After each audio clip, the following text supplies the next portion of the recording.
La dépendance des enfants de Dieu aux serviteurs de Dieu. Le Seigneur de grâce donne encore un songe de révélation pour interpeller son peuple, ses brebis. Mais avant que je te le raconte, je te lis Galates 1 à partir du verset 6.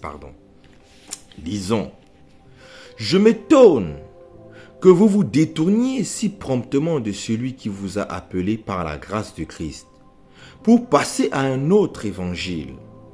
Non pas qu'il y ait un autre évangile, mais il y a des gens qui vous troublent et qui veulent renverser l'évangile de Christ. Mais quand un ange du ciel annoncerait un autre évangile que celui que nous vous avons prêché, d'accord, qu'il soit anathème, c'est-à-dire maudit. Nous l'avons dit précédemment. Je le répète à cette heure. Moi également, je le répète à cette heure.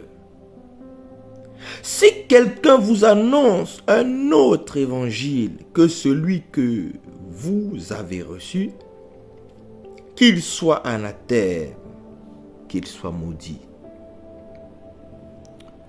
Voilà donc le songe de révélation que le Seigneur a donné cette nuit.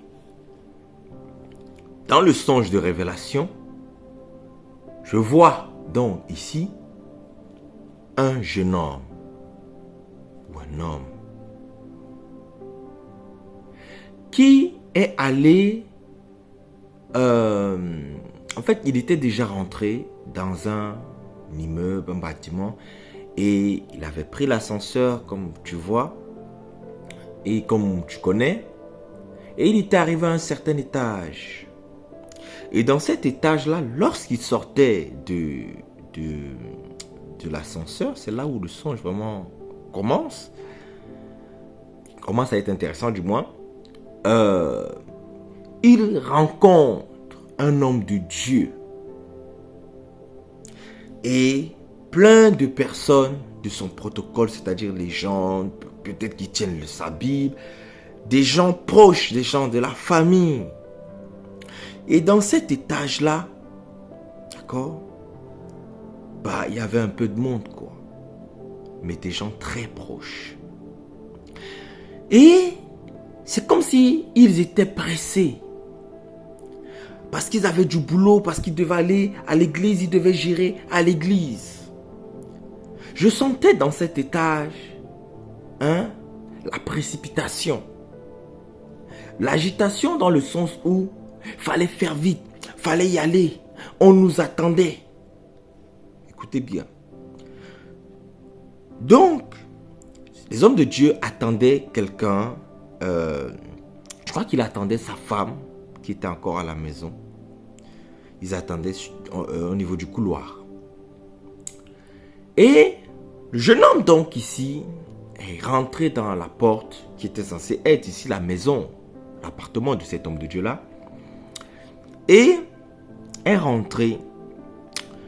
Il y avait donc des femmes, des mamans quoi, tu vois.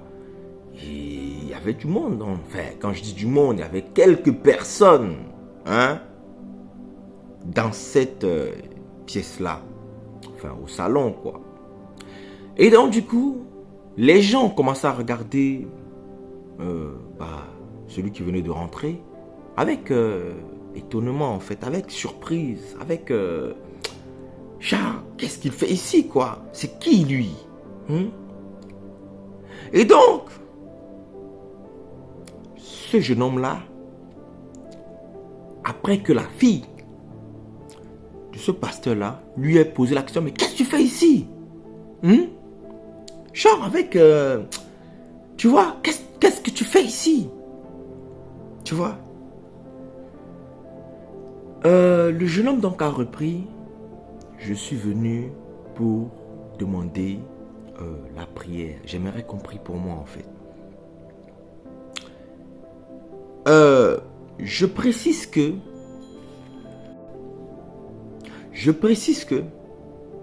lorsque le jeune homme sortait du couloir, il a croisé l'homme de Dieu. Mais je ne sais pas pour quelle raison, il n'est pas allé vers l'homme de Dieu. En fait, si, je sentais ça au-dedans de lui, en fait. C'est-à-dire, le fait d'avoir... Il voulait normalement voir l'homme de Dieu, vu qu'il est allé chez lui, hein, pour solliciter la prière.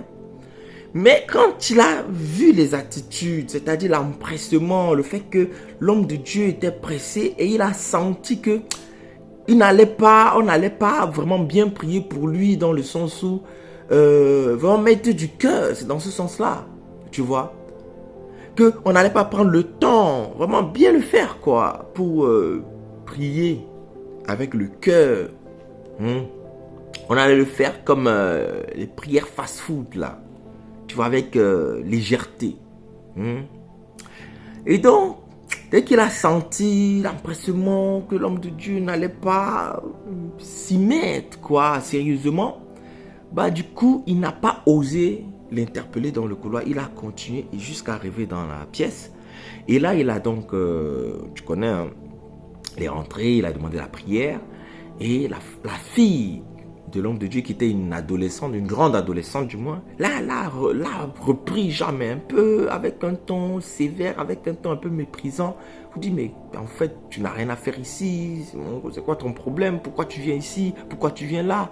En plus pour demander la prière. Et là donc, le jeune homme répond que, en fait, il répond ce que je t'ai dit là, c'est-à-dire, il a certes vu l'homme de Dieu dans le couloir, mais il sait que l'homme de Dieu, il a dit ça courtoisement, poliment, genre il n'a pas dit ça, genre il a dit qu'il a vu que l'homme de Dieu avait l'air pressé, occupé, et qu'il ne voulait pas le déranger, quoi. Donc du coup je me suis avancé pour voir ici à l'intérieur si quelqu'un parmi vous toutes, vu que vous êtes des femmes proches de cet homme là, vous êtes en gros, vous pouvez prier pour moi, quoi.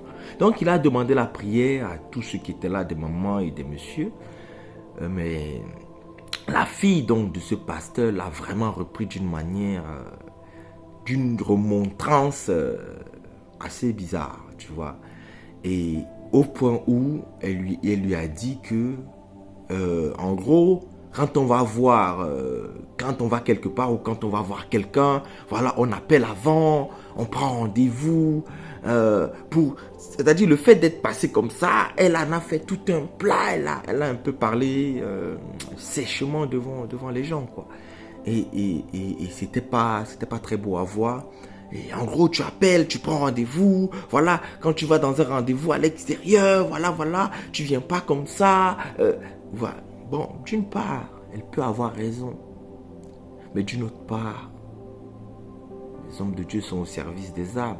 Donc si une âme a trouvé l'adresse, je ne sais pas, peut-être sous la direction du Saint-Esprit, parce que je ne sais pas comment il a trouvé l'adresse, ce jeune homme-là, on va dire, il a été conduit peut-être par le Saint-Esprit. Et donc, le Saint-Esprit l'a conduit vers la maison du pasteur. Et donc, il a demandé la prière, mais ici, on le retorque que, un, on ne lui accorde pas le temps, et deux, on lui retorque qu'il fallait qu'il appelle, il fallait qu'il prenne le rendez-vous, et qu'on lui donne rendez-vous, et quand il vient maintenant, c'est là où on va faire la chose pour lui. Et le songe s'est arrêté là. Bon, qu'est-ce que toi tu en penses aujourd'hui? Parce que c'est le cas dans nos églises. Hein? Voilà pourquoi les gens se détournent de l'évangile, du vrai évangile. Parce que les hommes de Dieu, par beaucoup de manières, beaucoup de choses qui ne sont plus simples, on ne peut plus les approcher normalement, simplement, comme des hommes avec un cœur, comme on approchait les disciples, comme on approchait le Seigneur. On a créé des systèmes, des barrières. C'est pas toujours mauvais dans un sens quand tu vas regarder. Mais visiblement, c'est devenu un problème, vu qu'on ne peut plus servir Dieu comme il se doit. Bon, on va s'arrêter là et continuer dans la partie numéro 2. God bless you.